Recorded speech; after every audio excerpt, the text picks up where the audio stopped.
राजा निरंजन एक युवा राजा थे। उनके राज्य का विस्तार बड़ी तेजी से हो रहा था, लेकिन उन्हें एक अजीब समस्या का सामना करना पड़ रहा था। एक बहुत ही सुंदर स्त्री, भला की खूबसूरत, लेकिन वो सम्मोहन में बड़ी कुशल थी। उसने न सिर्फ इस राज्य बल्कि कई राज्य में अपना जादू चला रखा था। सम्मोहित करके वो लोगों से कुछ भी काम करवाती थी। राज्य में चोरी, लूटपाट और खून आम बात हो गई थी उस स्त्री का, लेकिन अभी तक कोई पता नहीं लगा पाया था, ना ही ठीक से उसके बारे में कोई बता पा रहा था। आए दिन राजा के सामने कोई न कोई याचना लेकर राजमहल आता था।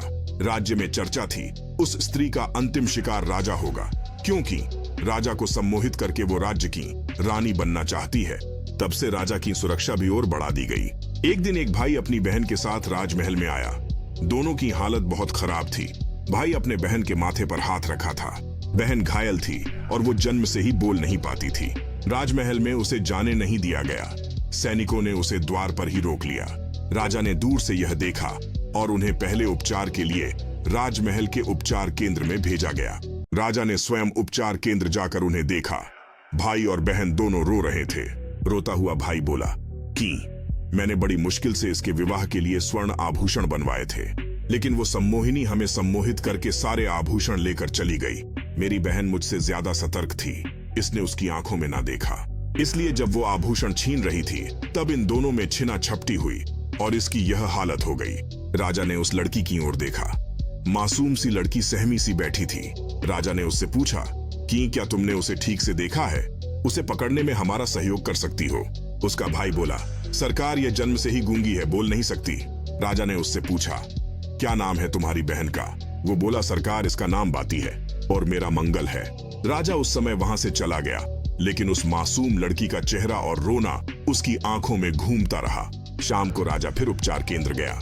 वो लड़की और उसका भाई जाने की तैयारी में थे। राजा ने उन्हें जाते देख बोला कि कहां जा रहे हैं? राजा अब उस लड़की बाती की आंखों में ही देख रहा था। बिल्कुल निर्दोष उसकी आंखें राजा के हृदय को चिर रही थीं। राजा ने उनसे कहा कि आप दोनों राजमहल के मेहमान बनकर यही रहेंगे। राजा की आंखें उस लड़की से हट ही नहीं रही थीं। रात्रि में उसे नींद नहीं आई। रात्रि में ही राजा ने विचार कर लिया कि उसे क्या करना है। सुबह राजा शीघ्र ही उठ गया। उसे बस बाती को देखना था। वो उसके कक्ष में गया। बाती ने राजा को देख पहले खुद को संभाला। राजा बाती के पास आया और कहा कि तुम मेरी रानी बनोगी। क्या है तुम में जो मुझे सोने नहीं दे रहा? बाती की बड़ी बड़ी आंखें अब राजा की आंखों में देखने लगीं। राजा को जैसे दुनिया मिल गई। राजा ने बाती को जोर से पकड़ लिया और अपने सीने से लगा लिया। उसका भाई कक्ष में आया और उसने राजा को बहन के साथ ऐसी दशा में देख कहा, महाराज आप यह क्या कर रहे हैं? राजा ने बोला, अब यह हमारी रानी बनेगी। बाती ने शर्म से आंखें झुका ली। राजा ने अपने मंत्रीगण को कहा कि कल ही उनका विवाह होगा, प्रबंध किया जाए। राजा के महामंत्री को खबर खुशी के साथ थोड़ी संकोचजनक लगी। तभी अचानक द्वार पर एक लड़की बहुत रो रही थी। महामंत्री वहां गए। तब उन्हें पता चला कि वो लड़की भी बोल नहीं सकती। वो इशारों में कुछ समझाना चाह रही थी। थोड़ी देर बाद महामंत्री को यह एहसास हुआ कि उसका भाई सम्मोहिनी के वश में है और इससे उसे चिंता होने लगी। महामंत्री की आंखों में संदेह था, क्योंकि राजा अब सम्मोहिनी के सम्मोहन में पूरी तरह से खो गया था। राजा ने सम्मोहिनी का हाथ कभी नहीं छोड़ा। उसकी आंखों में एक अद्भुत सम्मोहन था। सम्मोहिनी की खुशियों का कोई ठिकाना नहीं था, क्योंकि वह जानती थी कि राजा अब उसके लिए किसी भी हद तक जा सकता है। महामंत्री ने राजा की ओर देखते हुए कहा कि कल आपका विवाह है और इसके पूर्व कुछ रस्में निभानी होंगी।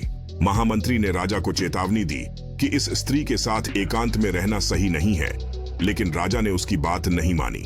माहौल के अंदर महामंत्री ने राजा को समझाया कि यह सब आपके विवाह के सफल होने के लिए ही है। राजा अंततः मान गया और सम्मोहिनी की ओर से दूर जाने को तैयार हो गया, जबकि वह मौन में अपनी विवशता महसूस कर रही थी। महामंत्री ने राजा को उनके कक्ष में ले जाकर यह सुनिश्चित किया कि सच बताने का कोई फायदा नहीं था। महामंत्री की योजना यह थी कि राजा को सम्मोहिनी के जादू से मुक्त करना होगा, लेकिन यह आसान कार्य नहीं था। राजा की स्थिति अब एक पागल से कम नहीं रह गई थी। महामंत्री ने निर्णय लिया कि सम्मोहिनी के मुंह से कुछ बुलवाना पड़ेगा। महामंत्री ने कहा कि राजा अब से मंडप तक रानी को नहीं देख सकते, वरना बड़ा अनर्थ होगा। उन्होंने सुझाव दिया कि हमें रानी की आंखों में काला कपड़ा बांधना होगा। राजा ने कहा कि आप जो सही समझते हैं करें, लेकिन कल मेरा विवाह कराएं। महामंत्री ने कुछ महिलाओं को सम्मोहिनी के कक्ष में भेजा, जिन्होंने उसकी आंखें काले कपड़े से बंद कर दी। साथ ही 2 स्त्रियां वहां रहीं ताकि वह आंखें खोल न सके। सम्मोहिनी विवश थी क्योंकि वह बोल नहीं सकती थी, वरना उसका भेद खुल जाता। अगले दिन मंडप सजाया गया था। राजा आतुरता से वहां सम्मोहिनी की राह देख रहा था। दुल्हन को लाया गया, उसकी आंखों पर काला कपड़ा था। जैसे ही मंडप पहुंचने पर कपड़ा हटाया गया, सम्मोहिनी को कुछ दिखाई नहीं दिया। इस कारण उसे पीड़ा और क्रोध आने लगा, क्योंकि उसकी शक्ति तो आंखों में ही थी। वह जोर से चिल्लाई, महामंत्री तूने मुझे अंधा कर दिया। ऐसा कहकर वह इधर उधर हड़बड़ाकर दौड़ने लगी। तूने मुझे अंधा कर दिया। उसकी आवाज से सारा मंडप बिखर गया। राजा भी उसकी वाणी सुनकर जैसे नींद से जाग गया हो, उसका सम्मोहन टूट गया। राजा ने कहा, तो अच्छा तो तुम हो, वो हमें भी धोखा दे रही थी। सम्मोहिनी को फिर पहरेदारों ने पकड़ लिया और कारागृह में डाल दिया। राजा ने महामंत्री से पूछा कि आपने यह कैसे किया। महामंत्री ने कहा कि उसकी शक्ति उसकी आंखों में थी।